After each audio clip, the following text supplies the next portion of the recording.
বন্ধুরা, শিক্ষকতা শুধু একটি পেশা নয়, এটা সম্মান, এটা দায়িত্ব, এটা একটা অদৃশ্য প্রতিজ্ঞা। কিন্তু প্রশ্ন হলো, সবাই কি এই দায়িত্বটাকে সত্যি সত্যি বুঝে পালন করছেন?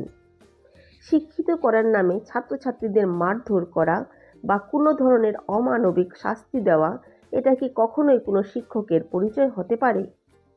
একজন ছাত্রীর বাবা মার আর্থিক অবস্থা দেখে তার সাথে ভিন্ন ব্যবহার করা, এটা কি একজন শিক্ষকের মানায়?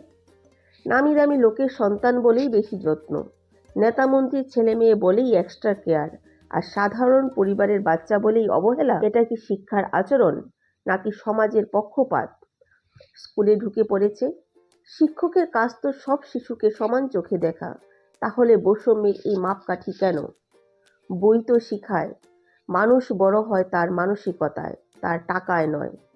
তাহলে সেই শিক্ষাই কেন শিক্ষকের আচরণে হারিয়ে যাচ্ছে?